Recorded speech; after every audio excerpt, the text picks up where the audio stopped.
I'm going to pass it on next to Michael, who will round out the panel. What I want to speak about first is the question that was posed to me by the organizers of the panel, which is the issue of the marginalization of Palestine in general, I think, and right of return in particular, in this country, and how people try to address that. And obviously, as we talked at the beginning about, Palestine is marginalized, not just the right of return, especially the right of return, of course, but Palestine as a whole is marginalized and really demonized in this country by the kind of witch hunt that I started out by talking about. But what is actually equally troubling, or also troubling, is that even within social justice movements in this country, going back quite a long ways, Palestine has been marginalized by many, and again, especially the right of return.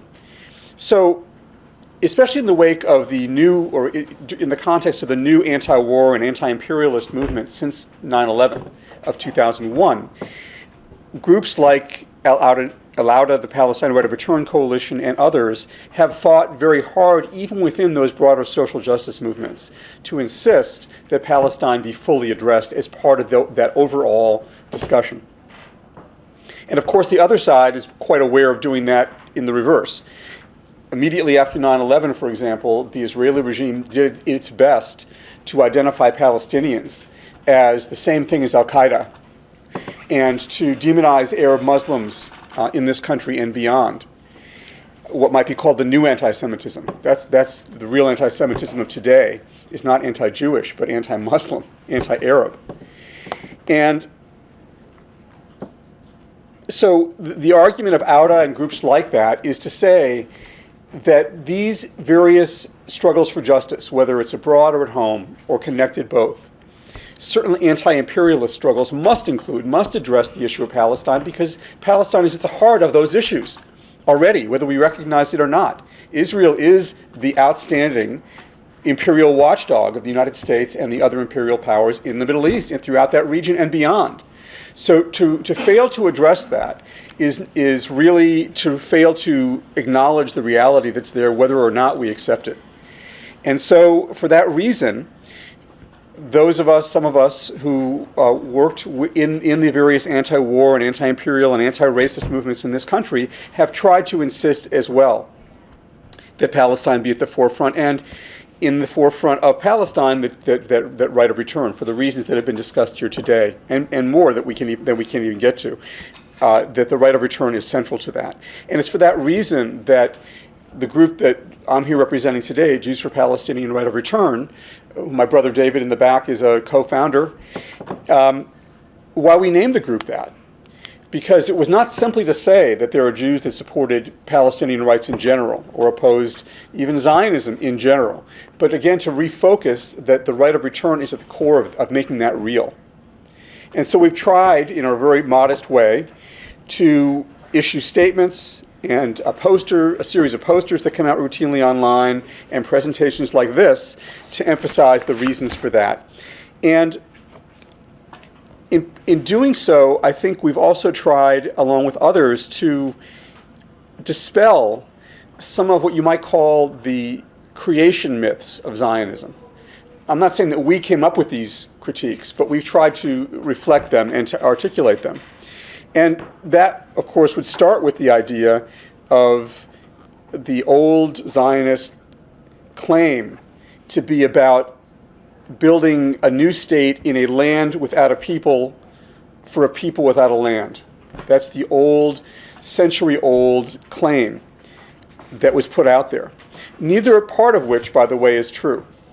Meaning, to achieve that, Zionism has had to engage in a dual ethnic cleansing project. The latter we know. The ethnic cleansing project against the Palestinians obviously is something we've been talking about all afternoon. But the other part of it is the ethnic cleansing of Jews out of Europe.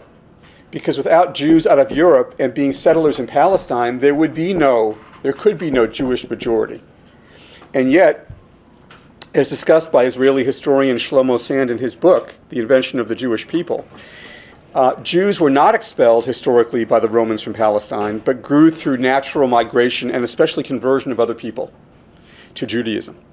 And as a result, most Jews have no historical roots in Palestine. In fact, today's Palestinians are far more closely related to the Jews of ancient times in Palestine than the vast majority of Jews around the world, most of whom are converts to Judaism from entirely different places. And thus, the first challenge for Zionists in the late 19th and early 20th centuries was to get the Jews out of the Russian Empire and other parts of Europe where most of them lived and into Palestine as settlers. Unable to attract many Jewish settlers, however, mainstream Zionists then sought the support from imperial powers by appealing to their own anti-Semitism, to their fear of Jewish working-class radicalism, which was quite strong, and to their colonial interests to create a people without a land, that first part of that claim. So Theodor Herzl, for example, the Zionist founder, said that Zionism would, quote, take the Jews away from the revolutionary parties in Europe and the United States, while a Jewish state in Palestine would, quote, form an outpost of civilization against barbarism. And in part, the Balfour Declaration of 1917, which promised a Jewish national home in Palestine, was designed precisely to undermine this Jewish working class radicalism and socialism in Europe that the Zionists were unable to break. And for the same reason, skipping ahead a decade or two, mainstream Zionists actively and openly collaborated with the Nazi regime and concluded what's called the Ha'avara transfer agreement, under which wealthy Jews were permitted to emigrate with their financial assets from Germany to Palestine, in exchange for which Zionists actively sabotaged anti-Nazi resistance and successfully campaigned for the US, Britain, and other governments to block emigration of German Jewish refugees to countries other than Palestine. And though are largely unknown today, at the time, such Zionist-Nazi collaboration was rationalized rather than concealed. In 1938, David Ben-Gurion, future president or Prime Minister of Israel, said, quote, if I knew it would be possible to save all the children in Germany by bringing them over to England, and only half of them by transporting them to Palestine, then I would opt for the second alternative, for we must weigh not only the life of those children, but also the history of the people of Israel. So that's the part about the people without a land. Then there's the part about a land without a people. And I think it needs to be said that for centuries, Jewish Palestinians lived peacefully in the Arab world. But a Jewish colonial settler state, on the other hand, required ethnic cleansing of indigenous Palestinians. Not because there wasn't enough room in Palestine, but because to dominate the land, Palestinians had to go. Ben-Gurion's famous letter to his son says, quote, we must expel Arabs and take their place. This used to be denied. Now it's openly admitted and rationalized. Somebody mentioned earlier Zionist historian Benny Morris. He calls it a necessary crime. That is, the greatest amount of Palestinian land with the fewest number of Palestinian people is justified rather than denied. And that is why, to bring it back, Zionists cannot allow Palestinian refugees to return. Because even though something like 3/4 of historic Palestine and many former Palestinian villages remain empty and unoccupied, the state of Israel, as a Jewish-dominated, as a Jewish ethnic state, cannot permit democracy or majority rule. And that's why in Israel, in Israeli state, you hear terms like the demographic threat, Jewish and democratic, transfer, the two-state solution even. And these are all code words for the ongoing Nakba and ethnic cleansing that we've heard about today. How long do I have? Okay. So that's one thing that we try to demolish, one myth or set of myths that we try to demolish. Obviously, a related myth is the idea that somehow right of return is demonized as anti-Jewish or anti-Semitic. And you've already heard people address that today. But obviously, BDS demands are anti-Zionist, in effect, if not in name, always. But anti-Zionism is not anti-Jewish or anti-Semitic. Indeed, there is growing Jewish support for BDS. And interestingly, Al Jazeera had an article a week or two ago which talked about I think the way they characterized it was a growing Jewish civil war over the issue of Palestine and Zionism. That isn't to say that the primary issue of Palestine is about what's going on between Jews about this, but rather to say that there is not the same monolithic Zionist support among Jews that the Zionists would have us believe. And in fact, recent polls in this country have been surprising in showing that, especially among younger Jews, there's a far greater support for equality within historic Palestine and for anti-Zionism than you'd ever know from reading the regular press. Another myth that we try to address is the idea that somehow return is unrealistic. Or, to put it in the words of Ben-Gurion, quote, "the old will die and the young will forget." The PA, of course, as discussed quite eloquently by Emilio, has long ago surrendered right of return. It's long ago surrendered really anything in terms of standing for Palestinians. It's of course true that refugees have been disenfranchised by the PA, but it's also true that people in the West Bank and Gaza have been disenfranchised as well. It's a puppet regime that you sort of can equate with Vichy France, I think, in a lot of ways, and is not going to be where the right of return certainly comes from. But on the other hand, there is, I think it's fair to say, widespread grassroots Palestinian support and commitment to the right of return, which is evident in many ways. Dr. Haider Ayed in Gaza put it, he says, the cause, quote, the Palestinian cause is the right of return for all refugees and nothing else. But just anecdotally, I want to share that when my brother and I and others from out of New York and elsewhere were in Palestine in 2007, in the West Bank and elsewhere, and we went to many Palestinian refugee camps. And when we would meet people and we'd ask them where they were from, no matter whether they had been alive during 1948 or whether they were the grandchildren or great-grandchildren of those people, they would all consistently give the names of their villages and towns in 1948 Palestine. That is ingrained. That is inalienable. And all the people we talk to, with very few exceptions, only the most discouraged and beaten down would say anything other, were intent on return and clearly have every intention of returning, whether it's in this generation or some future one, however long it takes, to quote or to paraphrase Malcolm X, by any means necessary. Similarly, in May and June of 2011, there were a series of what have become known as border protests, where Palestinian refugees or their descendants who live, again, within these 60 miles of where their traditional homes were, but now are in refugee camps either in the occupied territories, the 67 occupied territories, or in other countries, went to the borders, wherever they were, and protested to demand their right of return and try to implement their right of return, to get into their historic land. The Israeli troops responded by killing and wounding hundreds of these so-called infiltrators. That's the term that somebody mentioned earlier, that Palestinians who have been expelled and denied their right of return are branded as infiltrators somehow, rather than the people who came to colonize their land in the first place. They tried to come to the borders to try to return from their exile in Syria, in Lebanon, Egypt, Jordan, the 67 occupied territories, back to their homes in Palestine, and hundreds were killed and wounded as a result.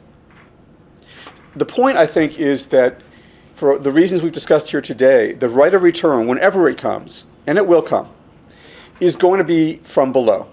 Like any other major social justice movement, it's not going to come from on top. It's not going to come from the collaborators. It's not going to come from the puppet regimes.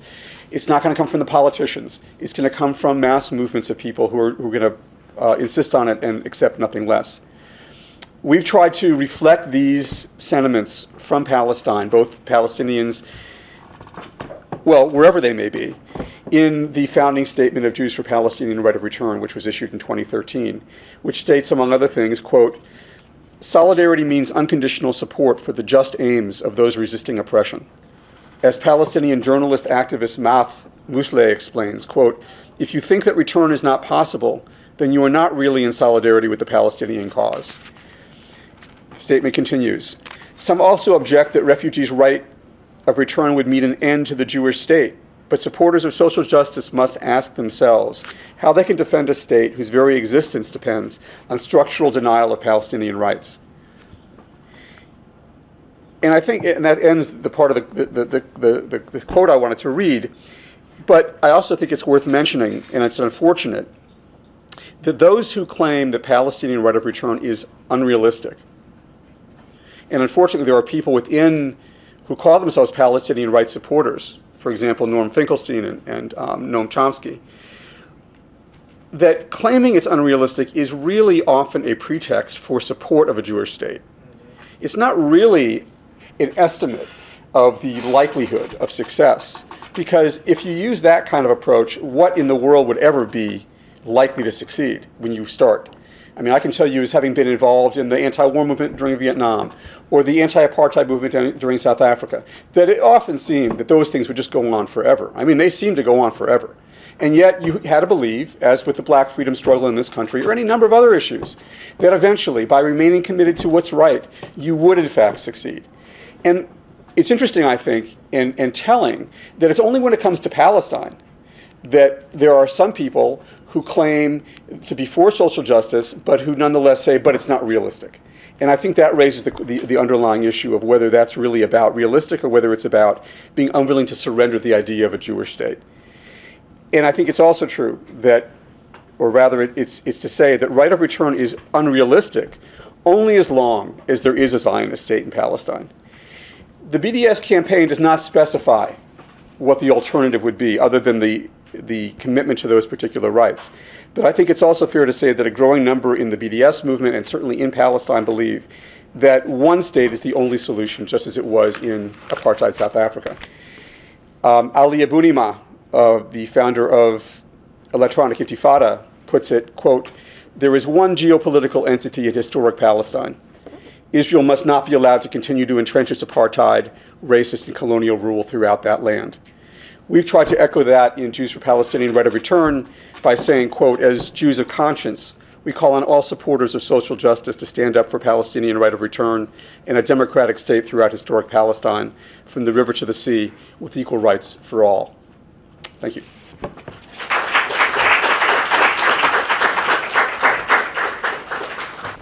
So what I want to do is abuse my moderator privilege to put one question to each speaker and ask each of them to keep their responses as concise as possible, and then we can open up the floor and we encourage everybody to not only ask questions, but to also have short comments. Try to limit those to a couple sentences, but we do want to make sure there's room for really open conversation on a topic like this. So I'll start with the first question for Jamil. And my question is I think one of the most important developments we've seen, I think, in the past decade or two is the increased organizing by Palestinian citizens of Israel through Adalah, through other organizations, really challenging the character of the state of Israel, wanting to shift, proposing alternative constitutions from this idea of what Israel's basic law says, which is that it's a state of the Jewish people as opposed to a state of the people who live in the land. So my question for you, Jamil, is in what way do you see the right of return fitting into this movement among Palestinian citizens of Israel? To what extent does the return of refugees fit into sort of the larger question around a vision for a state post-Zionism? I would say consensus among at least political forces within Palestinian inside Israel. Those political parties that are represented in the Israeli Knesset and those who are not represented just because they don't want to be a part of the parliament. There's a national consensus that the Palestinian right of return is a sacred right. It's an important right. It's something that has to be addressed as part of the looking at historic injustice. But it's also not always detailed or at the forefront of the struggle, meaning there are a lot of other issues that come to the surface that make it not the number one priority for Palestinian citizens. And there has been framing of their struggle as equal rights and collective rights at the same time, where there's for the citizens to have equal rights within the state, it has to be recognized also of their group rights. So Palestinian parties and civil society at large have been consistently, while addressing their own status or their own Palestinian second-class citizenship status, they were at the same time echoing Palestinian right of return that has been demanded by the Palestinian Liberation Movement.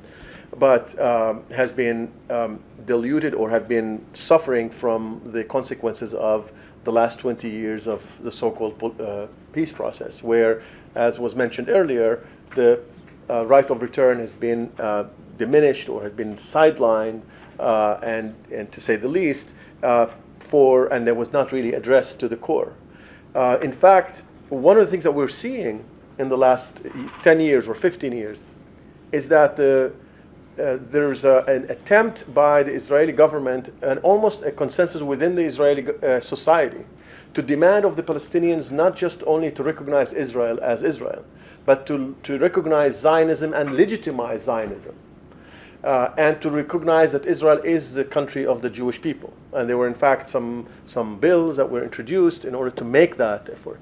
So, and on the other hand, Palestinian citizens within Israel challenged this notion of Israel being a democratic state by virtue of being deprived of the fundamental rights, including equal citizenship, equal access to land and national resources, equal access even to political participation. And it comes down to really some fundamental issues of family reunification is something that is discriminatory against Palestinian citizens. If you have a couple, a Palestinian that gets married with a Palestinian from the West Bank or Gaza, or even from some Arab countries that are enumerated in the law, a law that was passed in 2003 and was a temporary law, but has become essentially a permanent and was approved by the Israel Supreme Court, would ban family unification, may essentially deprive an Israeli citizen, in this case would be the Palestinians only, who, because the marriages of this sort happen only with Palestinians, of them to be able to bring their spouse and to get legal residency and live together. And if you think about it, the rationale is the same rationale. Let's just make things worse, make things very bad for Palestinians so that they would leave the homeland. They would leave the so-called historic homeland for what is now Israel is demanding for the Jewish people. And I just want to mention one thing that I mentioned the vision documents that were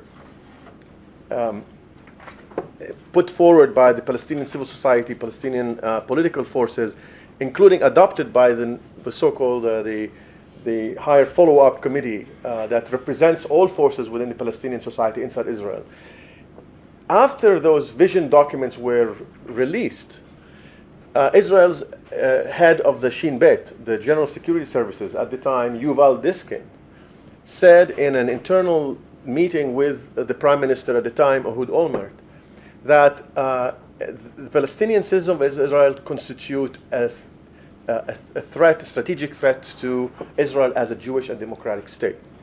And a subsequent question that was referred by one of the Arab newspapers in Israel to the GSS, to the General Security Services, he specifically, the answer of the service was, the GSS is obligated to thwart subversive activity of parties that wish to harm the character of Israel as a Jewish and democratic state, even, and this is the important part, even if their activity is carried out using the tools afforded by them by democracy, based on the principle of defensive democracy, end quote. And here, really, you see to your point, if the Palestinian citizens would demand a right of return, if they demand the right of return for internally displaced, like Ikrit, Biram, Al-Ghabsi, Jiddin, a lot of the villages that from all over, they would be challenging Israel as a Zionist Jewish state. And as a result, this is considered by the security establishment as something that should be thwarted. And it is not it's not a coincidence that the Islamic movement, the northern part of the Islamic movement, was just recently outlawed based on emergency regulation laws, based on the same state of emergency that I mentioned earlier. Because the Islamic movement in Israel, while divided, northern branch and southern branch, but the one that was northern branch did not participate in the elections and was more on the forefront of looking at questions of waqf, Palestinian waqf in general, Palestinian Muslim waqf, but also, even though the Islamic movement was also caring for the Christian holy sites, particularly cemeteries and other properties that were destroyed by the State of Israel, and they were on the forefront of that effort. And they were also participating very strongly in demanding the right of the Palestinian, internally displaced Palestinians. So of course Israel would resort to these kind of emergencies when they see that there's an opportunity to isolate and to fragment and to criminalize legitimate political actions. The Islamic movement has not done anything wrong, but because of those challenges. So I think we need to think about that in that sense. The same thing with what happened to all these communities that were destroyed. There were Jewish settlements that were created. And I'm not talking about West Bank settlements. I'm talking about existing and continuing a project of what's so-called Judaizing, making the Galilee more Jewish, as well as the Naqab. In 2003, I believe, President Bush gave a letter to Ariel Sharon as part of the pushing the peace, so-called peace process forward, and accepting the so-called, at the time, the peace plan, was that President Bush was basically for the first time, on behalf of the government, the U.S. government, said that the United States recognizes demographic concerns of the State of Israel and on the facts on the ground, and specifically targeted the issue of, or will help, the United States government will help Israel in supporting settlements expansion in the Galilee and in the Naqab. So the question of settlement is not only an issue for the West Bank and Gaza, it's not an issue only for what you hear in the news, it's an ongoing issue, and in the recent uprooting and the threat to evict and forcefully displace Bedouin Arab communities in the Naqab, with again the approval of judicial system. In the case of al-Hiran and Yatir, because they wanted to create a Jewish settlement with the same name, ironically, and expansion of a national forest. So those same ideals and same goals that were in the 1948, now being challenged by the Palestinian citizens of Israel in different ways, and internally displaced Palestinians is one form of that challenge. Thank you, Jamil. Emilio, I wanted to ask you, sort of take from your remarks about the way in which the Palestinian authorities redefined Palestinian people to be really the people of the West Bank and Gaza, and you can argue post what happened in 2007, really the West Bank, and also Michael's comment about the movement for the right of return coming from below. My question to you is it possible to imagine a situation where Palestinians put more emphasis on the right of return without the dissolution of the Palestinian Authority and the end of the Oslo process? And we've seen more movement among some Palestinians, some calls now for such a situation. Can you imagine a state where more emphasis is put on the right of return as long as the Palestinian Authority remains sort of the operating institution representing Palestinians?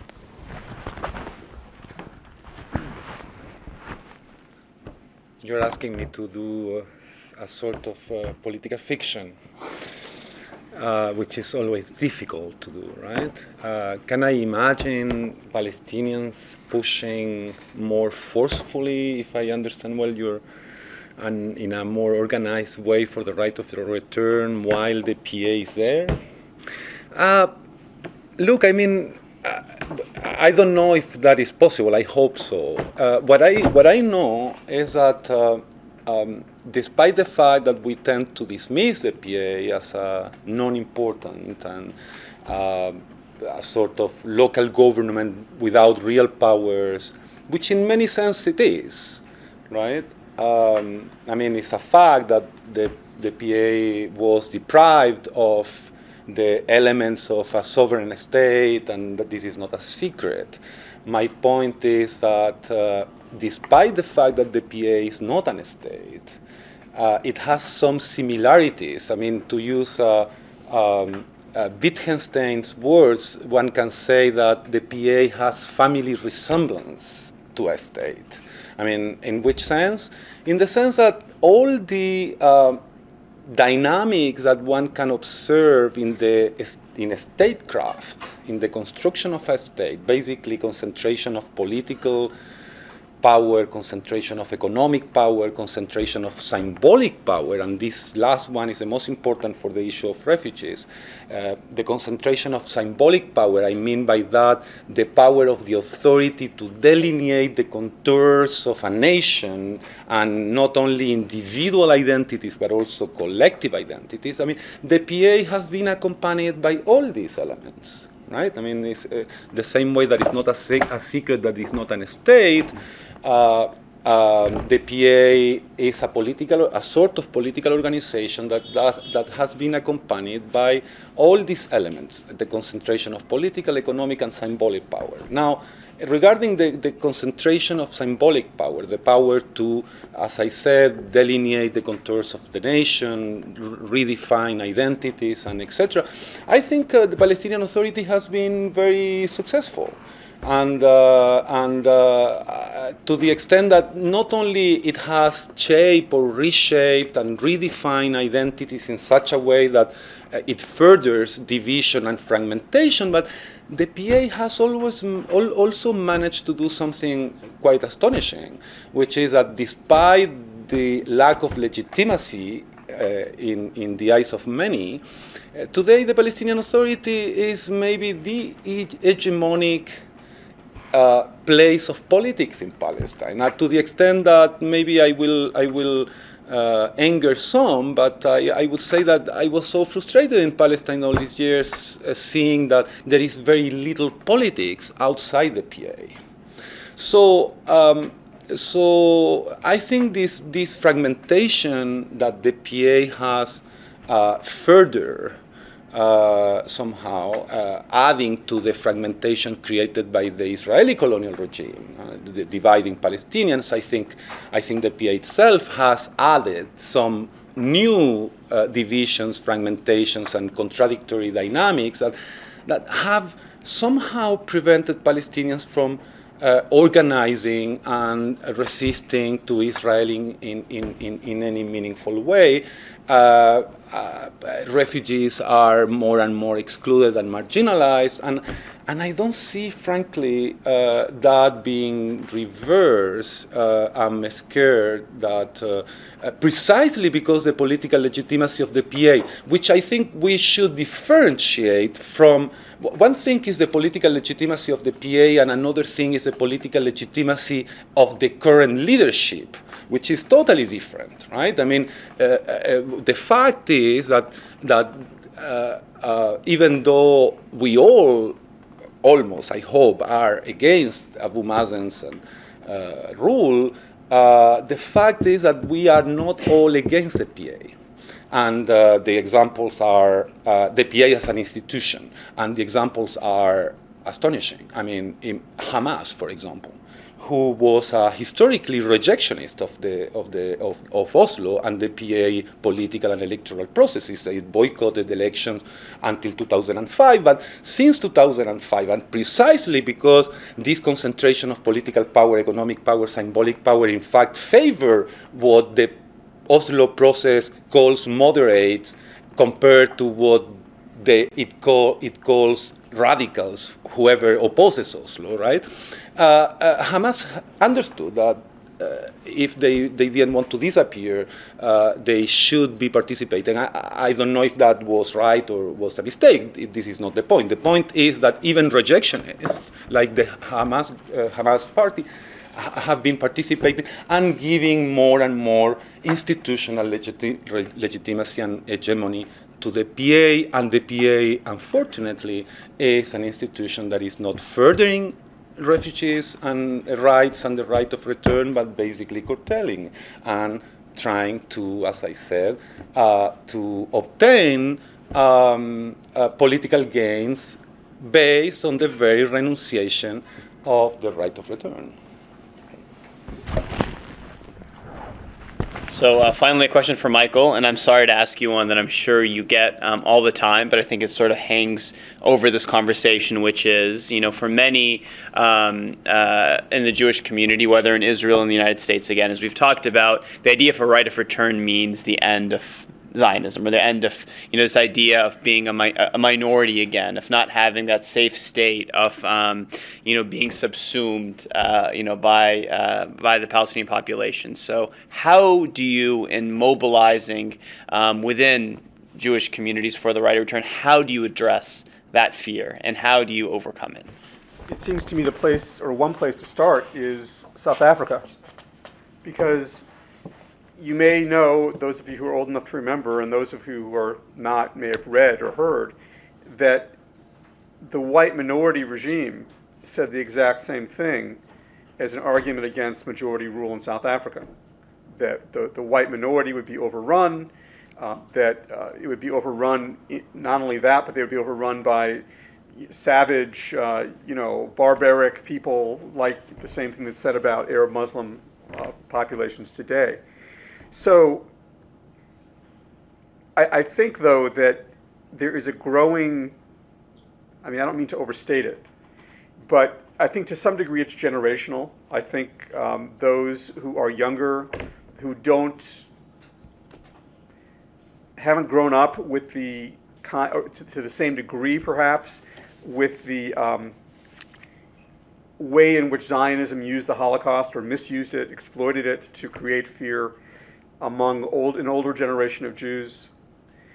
And also, I think the various movements that have taken place in recent years, especially with Black Lives Matter, but also Occupy and other movements that opened the space for more discussion about these things, hopefully will make it easier to address that. But certainly, again, if you ask the question of most people, including even Jews in this country, are you for democracy in general? Are you for equal rights in general? The answer, at least in theory, is usually yes. And the challenge, therefore, is to apply that everywhere, and not only where it's comfortable. I just want to add one thing to the other discussion that we were having about the West Bank and so forth, because I share the concerns that Emilio is expressing about the dominance of the PA.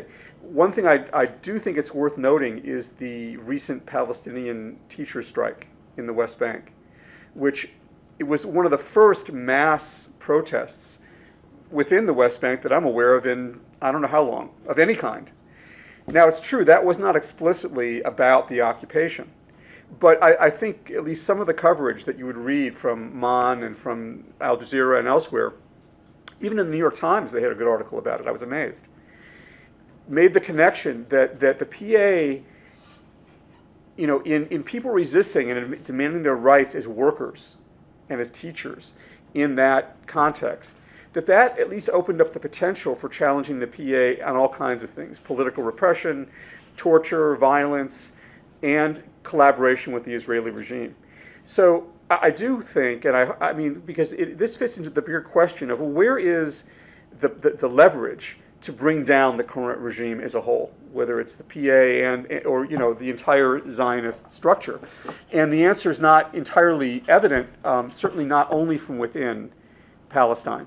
But I do think that regionally, and this is why things like the Arab Spring are important for Palestine, that there wouldn't have been, in fact, a Tahrir Square without Palestine, without the Intifada, and there wouldn't have been, there probably is not going to be the arrival of justice in Palestine, including the right of return, independent of a broader regional revolutionary struggle that has begun to go on, is right now not in a very good place.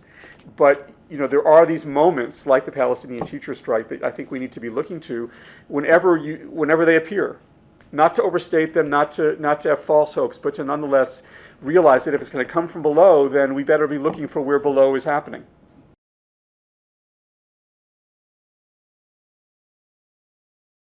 Well, my question may be for Jamil. Didn't you refer to the role of the GNF in the rejection of the return of refugees and the disposition of land? Do you think, I go to the legal domain, there is any chance to illegalize GNF as an international NGO because its complicity in ethnic cleansing? So I just quickly on the issue of fragmentation, political fragmentation and Palestinian disunity. I think that it's very clear that part of the problem is the marginalization, or in fact trying to take the PLO historic role out of the picture, out of the equation, was central to the diminishing of Palestinian rights at the national and international level. And to the point where you have this institution does still exist. The PA would hold on to it when it wants to operate as an NGO to get some sort of advocacy at the international level and observer status and all the different things that have been happening. But when it comes to the substance of what it means to have a real representative movement, liberation movement that has a vision, that has accountable and transparent institutions, there has been a consistent attacks and deliberate attacks to sideline the PLO. So I think that part of the solution should be examination of the Palestinian institutions and looking at who speaks on behalf of the Palestinian people and on what conditions and what is going on with that, whether it's happening, and that's part of what is missing.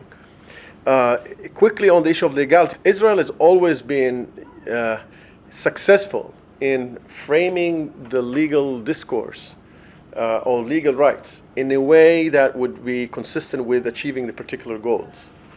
The law, international law, was nuisance. It was just a matter of just to get away. How do we manage to get ourselves around what in the international law is about? Because if you look back in history, Israel needed international recognition. Israel needed international acceptance within the United Nations, but it did not never accepted the obligations. It has accepted the recognition within the United Nations as part of the membership and so forth, but it never really got to the point of we're accepting those obligations, and in all the aspects of the Palestinian question. And so that has never really been settled or really rightly or seriously challenged. That Israel got away with a lot of things that today, if they happen, from the ethnic cleansing to the military regime that was instituted from 48 to 66, it will be unimaginable, that it will not be acceptable anywhere in the world. Obviously now, Israel is in a better position to be at, and it's hard to say that, because when you see the travesty, when you see the atrocities happening in Syria, when you're seeing what's happening in other things happening in the Middle East, Israel is using this to say, hey, calm down. What Palestinians are going through is nothing close to what now Secretary Kerry said, the genocide committed by ISIS against minorities. Our minorities are well treated. Look how they can, they can move around in the state of Israel. We have freedom of religion, blah, blah, blah, blah, blah. All of that is coming to play.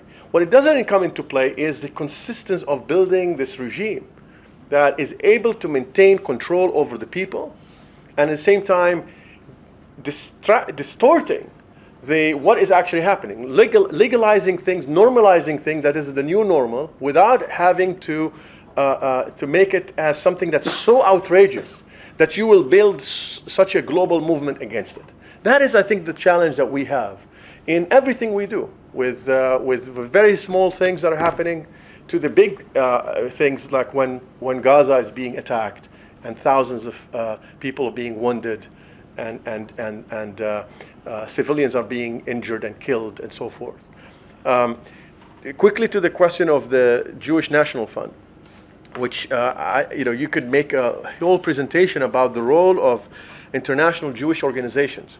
Some of them have had a quasi-governmental status within the state of Israel, like the Jewish National Fund, but some of them are continuing to operate and have been using their status in different places in order to intimidate anyone who speaks on Palestinian rights. What you saw in CUNY, it's the Zionist Organization of America that has launched this campaign that there's anti-Semitism going on, attacking Jewish professors and other people who are progressive to talk openly about the Palestinian question. So to your question, I think that there's a lot of efforts. I know that some people are looking at the issues of their status in different countries, their tax exceptions, how they get away with being able to facilitate that, and their complicity. I mean, there is a growing movement of looking at non-state actors in their complicity in suppressing and violating Palestinian human rights. And that could be from businesses, the recent report by Human Rights Watch on Occupation Inc., that if you look at it, it's the best description and analysis of how businesses all of a sudden, make profit from the occupation, while not obscuring that, while not showing that to the outside world. Similarly, a lot of these organizations that have a role in systematic violations of human rights. The GNF in particular has a role because it has historically done two things important that people don't know. Is the so-called the goal of bringing the Jewish diaspora, the absorption of immigrants.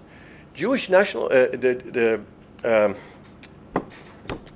Jewish National Fund, with regard to their role in the confiscation of land, the whole notion of creating national parks on the cost of Palestinian communities, but working in tandem with other organizations like the Jewish Agency, that has a special status as well within the State of Israel as to settlements. For example, you have a specific plot of lands that are being leased to the Jewish Agency in order to establish settlements that would only be open to Jews.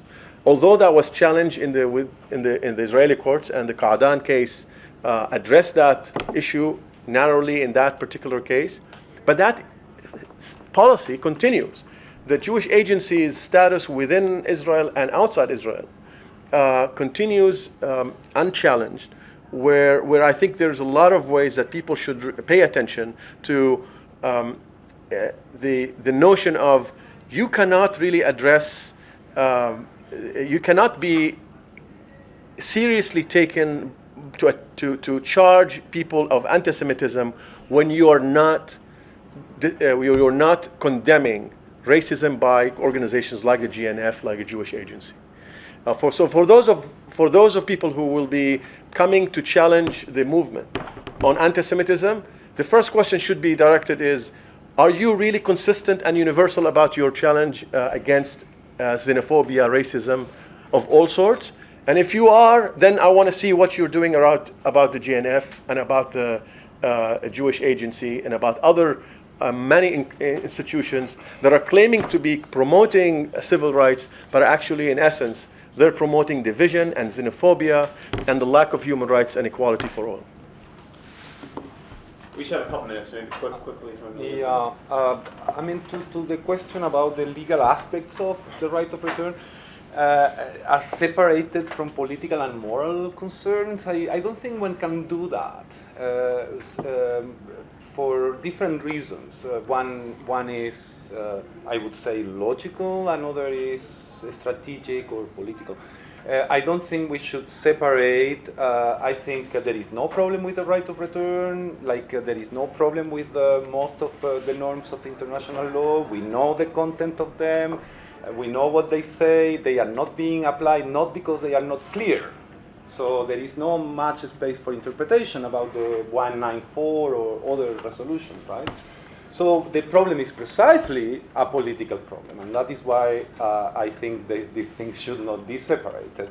That there will not be liberation of Palestine or the right of return or any other improvement in Palestinian conditions if we continue believing that we will emancipate ourselves through the UN or the language of rights and human rights or international law. I'm not saying that they are useless. I'm a lawyer. I tend to believe at night, especially, but in the morning I lose hope. But I think we should maintain a critical approach to law, and that means to make the links with political and moral questions, which open the debate to more radical alternatives and more progressive alternatives, and in my view, more just alternatives. So let me give me 2 more minutes to address that, because this is something that is concerning me a lot. I don't know if you have noticed, as I have, that Palestinians, I don't know why, maybe because the frustration of not having obtained anything by other means, today they seem obsessed with law and statehood. I'm sorry, but I mean, this thing is totally subverting the very objectives of the Palestinian national movement. I mean, you were referring to that, and I completely agree. The Palestinian national movement was created and maintained by refugees, and very early on defined its main pillar was, I mean, emancipation always meant right of return. This was emancipation. I mean, the right of return meant the liberation of Palestine. And the main pillar of the Palestinian national movement was the return of people to their land. Period, sorry. Now, look at what is going on precisely because of our obsession with rights, UNs, and security councils, and etc., completely alienating us from political and social mobilization on the ground, which is exactly what we need, is that it's curious. I mean, the situation in which we are. We are fighting obsessively for a state that is built exactly on the renunciation of what we were fighting for. I mean, this is a proof of the tricky character of law. Law and rights can be deceptive and deceitful, even. I mean, take a look at humanitarian law of occupation. Just an example, which is maybe the most invoked legal corpus to defend Palestinian rights, etc. Of course, it has an attraction because effectively it allows us to denounce and to oppose things like collective punishment and torture and other war crimes, etc. But the use of the international law of occupation does not come without costs. The costs are that these laws or this legal corpus has some assumptions that are very problematic for those of us who believe that the closest solution or the closest to a fair, just solution for the Palestinian condition is one state and not two states. The law of occupation assumes two separated people and two separated entities and imposes in the horizon two states. Even before we have had any meaningful debate on what a just and fair solution would look like. So I don't think we should be focusing so much on the legal aspects. I think we should be concentrating on coming back to more radical and open political and moral questions. All right, please join me in thanking our panel.